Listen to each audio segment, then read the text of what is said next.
देखिए हर खबर यहीं पर, सब्सक्राइब कीजिए TV9 भारतवर्ष। भारत चीन की तनातनी के बीच अब इंडियन एयरफोर्स की कमांडर लेवल कॉन्फ्रेंस की जा रही है और ये कमांडर कॉन्फ्रेंस 22 से 24 जुलाई के बीच होगी। और ये जिस समय की जा रही है उसका समय बहुत ज़्यादा इम्पॉर्टेंट है, क्योंकि इस समय भारत के पास जल्दी राफेल भी आने वाले हैं। राफेल का जो स्क्वाड्रन है वो अंबाला में होना है, जिसको 17 स्क्वाड्रन कहा जाता है, और ये स्क्वाड्रन जो होगा वो अंबाला में होगा। लेकिन सबसे महत्वपूर्ण बात ये कि चीन से लगातार जिस तरीके की तनातनी चल रही है, चीन से जिस तरीके की चुनौती मिल रही है, उसके मद्देनज़र राफेल का आना और इस कमांडर कॉन्फ्रेंस का होना बहुत महत्वपूर्ण है। दरअसल इस समय ही ना सिर्फ उन सभी चुनौतियों से निपटने के लिए रणनीति तय की जाएगी, बल्कि ये भी तय किया जाएगा कि अगर राफेल आ रहा है तो उसका इस्तेमाल किस तरीके से किया जाता है। दरअसल राफेल की खूबियां भी आप जान लीजिए। राफेल ट्विन इंजन एयरक्राफ्ट है। सबसे खास बात यह कि 1 मिनट के अंदर ये 50 से 60 हज़ार फीट की ऊंचाई पर उड़ान भर सकता है। और दूसरी इंपॉर्टेंट बात यह कि इसमें जो मिसाइल सिस्टम लगे हैं, मेंटोर या दूसरी चीज़ें जो हैं वो बहुत इंपॉर्टेंट हैं। इस समय लैंड टू लैंड या फिर आप कह सकते हैं कि air to air missile systems लगे हैं। इसमें जो सर्विलेंस या फिर जो दूसरी चीज़ें हैं, टेक्नोलॉजी, वो बहुत ज़्यादा एडवांस है।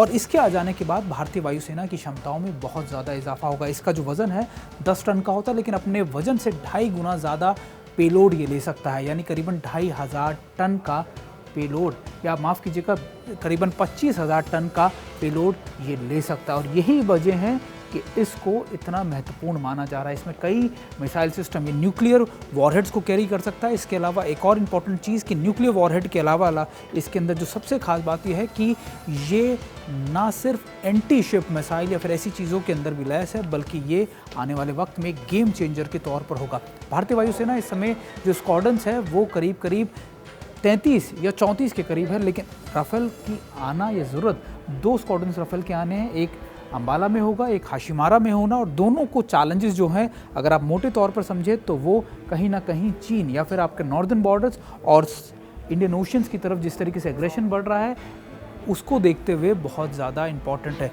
ये करीब 2,500 किलोमीटर, अगर मैं कह सकता हूँ कि 1 घंटे की रफ्तार है। और मान के चलिए कि जो अंबाला से लद्दाख की दूरी है वो 450 किलोमीटर, जो इसका जो एयर डिस्टेंस है वो है। तो यानी कुछ ही मिनटों के अंदर ये लद्दाख में भी स्क्रैम्बल कर सकता है। स्क्रैम्बल यानी कुछ ही मिनटों के अंदर अगर इसको उड़ान भरनी हो, कुछ ही सेकंडों में अगर इसको उड़ान भरनी हो, अगर अंबाला से लद्दाख पहुंचने के लिए पूरी तरीके से सक्षम है। तो यानी आप मान के चलिए कि चीन की चुनौतियों से निपटने के लिए ये बहुत कारगर होगा। और अभी तक हालांकि सुखोई जो विमान थे उसकी टक्कर का विमान जो है, या फिर आप कह सकते हैं उसकी बराबरी के विमान तो चाइना के पास हैं, लेकिन राफेल की विमान टक्कर का कोई नहीं है। और इस विमान को खासतौर पर अफगानिस्तान, इराक या फिर आप कह सकते हैं इराक के अंदर इस्तेमाल किया। और कई फोर्सेस जो हैं, एयरफोर्स जो है वो इसका इस्तेमाल कर रही है। ये फ्रेंच मेड है। और अब इसके स्क्वाड्रन्स आ जाने के बाद, या फिर ये पहली खेप जो बताया जा रहा है कि 26 से 27 तारीख को आनी है, इस पहली खेप के आ जाने के बाद भारतीय वायुसेनाओं की क्षमताओं में बहुत बड़ा इजाफा होने जा रहा है।